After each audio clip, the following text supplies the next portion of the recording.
Hello बच्चों, कैसे हैं आप सब। उम्मीद करता हूँ आप लोग स्वस्थ होंगे, मस्त होंगे और अपनी पढ़ाई में व्यस्त होंगे। तो जैसा कि आपको पता है, स्टडी विद गुरुजी अभी आपके लिए लेकर आए हुए हैं CDS 1 PYQ प्रैक्टिस क्लासेस। जी हाँ बच्चों, CDS 1 2025 की तैयारी के लिए हमने कुछ PYQ प्रैक्टिस क्लासेस कंडक्ट किए हैं और फिलहाल अभी आपके लिए हिस्ट्री सब्जेक्ट्स के most important previous year questions आपके लिए लाया गया है। ठीक है बच्चों, और आज का जो टॉपिक है बच्चों, वो बहुत ही इंपॉर्टेंट है। इंपॉर्टेंट इसलिए है क्योंकि इस टॉपिक से हर साल CDS के एग्जाम में कुछ क्वेश्चंस आपको आने ही आने होते हैं। जी हाँ बच्चों, वो टॉपिक है आपके बुद्धिज्म एंड जैनिज्म, यानी कि बौद्ध धर्म और जैन धर्म।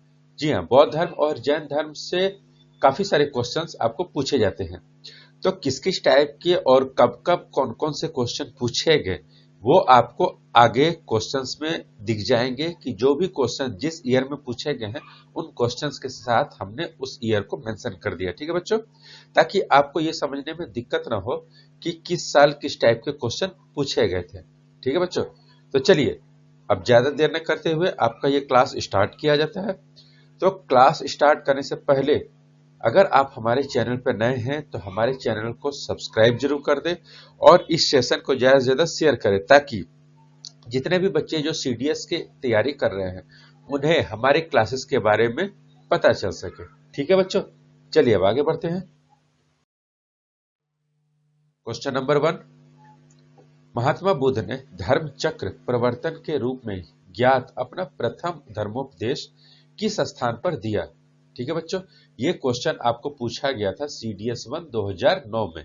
ठीक है, वैसे ही आपको जितने भी आगे क्वेश्चंस मिलेंगे उन सभी क्वेश्चंस के नीचे ईयर मेंशन कर दिए गए हैं। ठीक है, तो चलिए इस क्वेश्चन के हम ऑप्शंस चेक कर लें।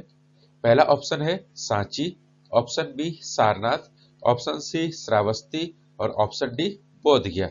इसका सही उत्तर होगा ऑप्शन बी सारनाथ। अगला क्वेश्चन, बौद्ध धर्म में पति मोक्ष से क्या तात्पर्य है। ऑप्शन ए होगा महायान बौद्ध का विवरण, ऑप्शन बी हीनयान बौद्ध का विवरण, ऑप्शन सी संघ के नियम और ऑप्शन डी राजा मेनांदर के प्रश्न। ठीक है बच्चों, चलिए अब इसका आंसर देख लेते हैं। इसका आंसर होगा ऑप्शन सी संघ के नियम। अगला क्वेश्चन, क्वेश्चन नंबर 3, जैनियों का विश्वास है कि जैन मत 24 तीर्थंकरों की शिक्षाओं का परिणाम है। इस कथन के आलोक में निम्नलिखित में से कौन सा एक वर्धमान महावीर के विषय में सही है। ठीक है, ऑप्शन ए, वे पहले तीर्थंकर और जैन मत के संस्थापक थे। ऑप्शन बी, वे 23वें तीर्थंकर थे जबकि पहले 22 तीर्थंकर पौराणिक माने गए। ऑप्शन सी, वे अंतिम और 24वें तीर्थंकर थे जिसे इस नए धर्म का संस्थापक नहीं माना गया बल्कि वर्तमान धार्मिक संप्रदाय का सुधारक माना गया। और ऑप्शन डी, वे 24 तीर्थंकरों में से एक नहीं थे। ठीक है बच्चों, इसका सही उत्तर होगा ऑप्शन सी। चलिए अब अगला क्वेश्चन देखते हैं। क्वेश्चन नंबर 4, वह आद्यतम बौद्ध साहित्य जो बुद्ध के विभिन्न जन्मों की कथाओं के विषय में है क्या है। ऑप्शन विनय पिटक, ऑप्शन बी सुत पिटक, ऑप्शन सी अभिधम्म पिटक और ऑप्शन डी जातक। इसका सही उत्तर होगा जातक, ऑप्शन डी। अगला क्वेश्चन, क्वेश्चन नंबर 5, कुटागर साला जिसका शाब्दिक अर्थ नुकीली छत वाली झोपड़ी है क्या होती थी।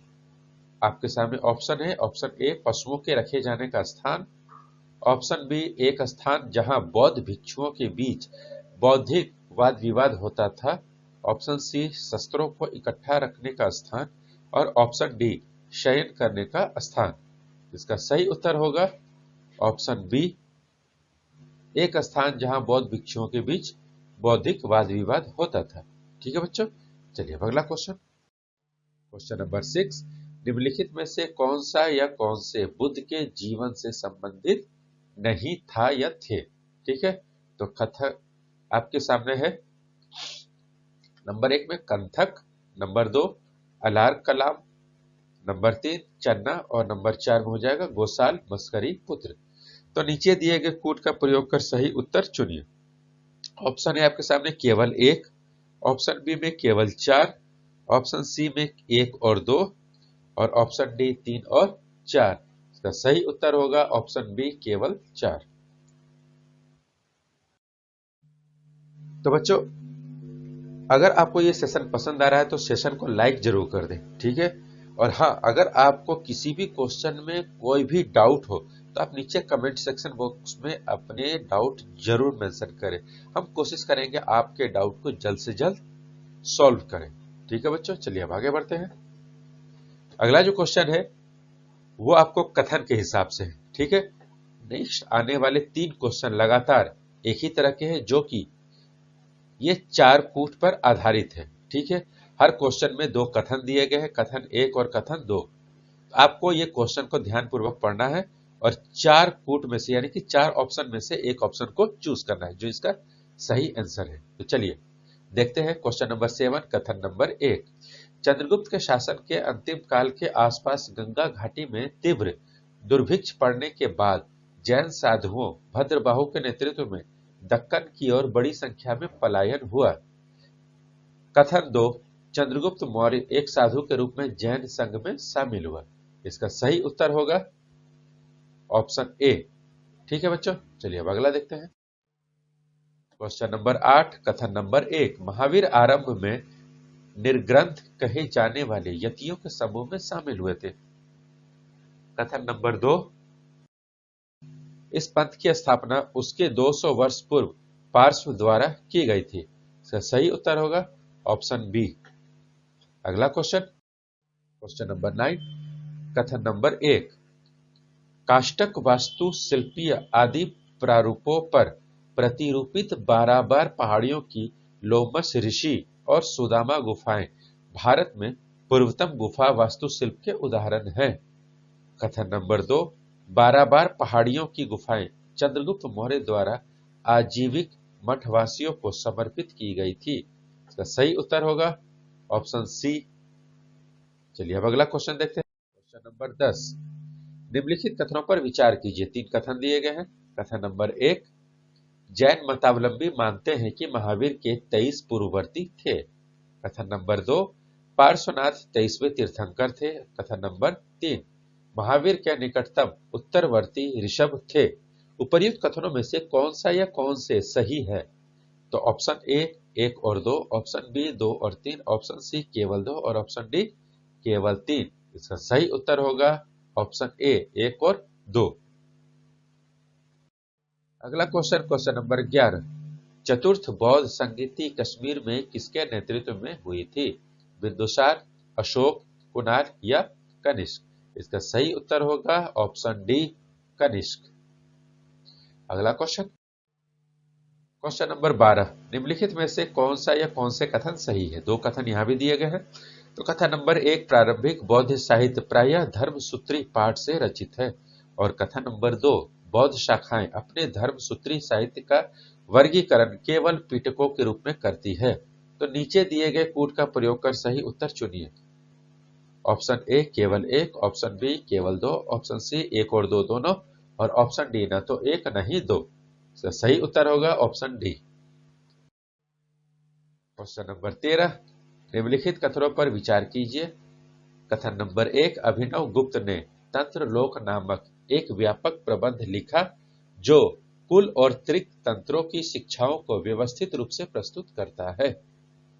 कथन 2, 8वीं शताब्दी के आसपास गुजरात में हरिभद्र सूरी द्वारा लिखित समरैच्य कहा तकनीकी रूप से कोई तांत्रिक कृति नहीं है, परंतु तांत्रिक विचारों और प्रथाओं से शराबोर है।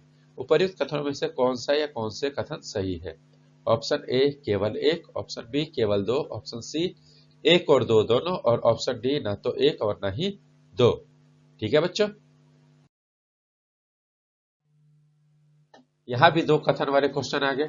क्वेश्चन नंबर 14, कथन नंबर 1, फाहियान का गाओसेंग फाहियान झुआन भारत में बौद्ध स्थलों और प्रथाओं का आद्यतम आंखों देखा चीनी विवरण था। कथन 2, यह ग्रंथ लिखते समय फाहियान सिर्फ 25 वर्ष का था। और कथन 3, फाहियान के भारत आने का प्रमुख उद्देश्य उन ग्रंथों को प्राप्त करना और वापस ले जाना था जिनमें मठ के नियम अंतर्विष्ट थे। तो नीचे दिए गए कोड का प्रयोग कर सही उत्तर चुनिए। आपका ऑप्शन होगा ए 1, 2 और 3, ऑप्शन बी में केवल 2, ऑप्शन सी 1 और 3, ऑप्शन डी केवल 3। तो सही उत्तर होगा ऑप्शन सी 1 और 3 सही है। क्वेश्चन नंबर 15, किस बौद्ध मूल ग्रंथ में मौर्य सम्राट अशोक का विवरण समाहित है? Option A Vinaya Pitaka, option B Sutta Pitaka, option C Abhidhamma Pitaka और ऑप्शन डी महावामसा। इसका सही उत्तर होगा ऑप्शन डी महावामसा। ठीक है बच्चों, अगला क्वेश्चन, क्वेश्चन नंबर 16, भारत के बौद्ध स्तूपों के बारे में निम्नलिखित कथनों में से कौन सा सही नहीं है? ऑप्शन ए स्तूप उपासना को प्रचलन में लाने में अशोक ने एक महत्वपूर्ण भूमिका निभाई, ऑप्शन बी ये बुद्ध और अन्य मठवासियों के स्मृति शेषों के आधान यानी कि भंडार थे, ऑप्शन सी ये ग्रामीण इलाकों में स्थित थे, ऑप्शन डी ये व्यापार मार्गों के नजदीक स्थित थे। इसका सही उत्तर होगा ऑप्शन सी ये ग्रामीण इलाकों में स्थित थे। अगला क्वेश्चन, गंध बिंदु जातक कथा किस भाषा में लिखी गई थी? Option A Sanskrit, option B Telugu, option C Tamil और ऑप्शन डी पाली। इसका सही उत्तर होगा ऑप्शन डी पाली भाषा में। अगला क्वेश्चन, राजा अवंती पुत्र और बुद्ध के शिष्य कचन्ना के बीच वर्ण के विषय में संवाद निम्नलिखित में से किस बौद्ध ग्रंथ में मिलते हैं? ऑप्शन ए मध्यम निकाय, ऑप्शन बी संयुक्त निकाय, ऑप्शन सी अंगुत्तर निकाय और ऑप्शन डी अंबड सूत्र। तो सही उत्तर होगा ऑप्शन ए। तो बच्चों, ये सेशन आपको कैसा लग रहा है? अगर आपको ये सेशन पसंद आए तो सेशन को एक लाइक जरूर कर दें। आप अगर एक लाइक करते हैं तो हम मोटिवेट होंगे बच्चों, ठीक है, और हम कोशिश करेंगे आपके लिए आगे और बेहतर से बेहतरीन क्लास लाए, वो भी बिल्कुल फ्री ऑफ कॉस्ट। ठीक है बच्चों, और हाँ, एक चीज हमेशा ध्यान रखें कि इस चैनल पे जितने भी क्लासेस है वो जनरली हिंदी भाषी विद्यार्थियों के लिए है, उन बच्चों के लिए है जो हिंदी में पढ़ाई करना चाहते हैं। ठीक है, तो हिंदी भाषी बच्चों के लिए ये चैनल काफी मददगार साबित होगा। तो इसलिए आप हमारे चैनल को ज्यादा से ज्यादा शेयर करें, सब्सक्राइब करें और हर सेशन को लाइक जरूर करें। ठीक है, और कोई भी डाउट हो तो नीचे कमेंट सेक्शन बॉक्स में अपने डाउट जरूर लिखें, हम कोशिश करेंगे आपके डाउट जल्द से जल्द क्लियर करें। चलिए अब अगला क्वेश्चन देखते हैं, निम्नलिखित में से कौन जैन आचार्य नहीं है? भद्रबाहु, ऑप्शन बी खेमा, ऑप्शन सी हरिभद्र और ऑप्शन डी सिद्धसेना दिवाकर। इसका सही उत्तर होगा खेमा। अगला क्वेश्चन, सांची स्थित मूर्ति शिल्पों के बारे में निम्नलिखित में से कौन सा या कौन से कथन सही हैं? कथन एक, कुछ मूर्ति शिल्पों में शाल भंजिका का प्रतिरूपण है, ऑप्शन बी शाल भंजिका की आकृति कमल पुष्पों और हाथियों से घिरी एक स्त्री द्वारा प्रतिरूपित की गई है, और कथन नंबर 3, शाल भंजिका का रूपांकन बौद्ध विचारों से प्रत्यक्षतः प्रेरित नहीं था। तो नीचे दिए गए कोड का प्रयोग कर सही उत्तर चुनिए। ऑप्शन ए 1, 2 और 3, ऑप्शन बी केवल 2 और 3, ऑप्शन सी केवल 2, ऑप्शन डी 1 और 3। इसका सही उत्तर होगा ऑप्शन डी। अब आते हैं अगला क्वेश्चन, प्राचीन भारत में निम्नलिखित में से किसे थेरी के रूप में जाना जाता था? ऑप्शन ए श्रद्धेय महिलाएं, ऑप्शन बी बौद्ध धर्म में वरिष्ठ साध्वी, ऑप्शन सी भिक्षुणी पद से वंचित महिलाएं और ऑप्शन डी बौद्ध संघ से निष्कासित महिलाएं। इसका सही उत्तर होगा ऑप्शन बी। अगला क्वेश्चन, जैन धर्म के श्वेतांबर संप्रदाय के बारे में निम्नलिखित में से कौन सा कथन सही नहीं है? ऑप्शन ए वे भिक्षु जो श्वेत वस्त्र पहनते हैं, ऑप्शन बी वे भिक्षु जिन्होंने 4वीं शताब्दी बीसीई में विंध्य के दक्षिण की ओर प्रवास किया, ऑप्शन सी उन्होंने 12 अंगों सहित धर्म सूत्रों को मान्यता दी, और ऑप्शन डी वे विश्वास करते थे कि स्त्रियां भी मोक्ष प्राप्त कर सकती हैं। तो सही उत्तर होगा ऑप्शन बी। तो बच्चों, आज का ये सेशन यही खत्म होता है। ठीक है बच्चों, मिलते हैं अगले क्लास में। अगर आपको ये सेशन पसंद आया तो एक लाइक जरूर कर दें, और आप हमारे चैनल पर नए हैं तो चैनल को सब्सक्राइब करना ना भूलें। चलिए, जय हिंद।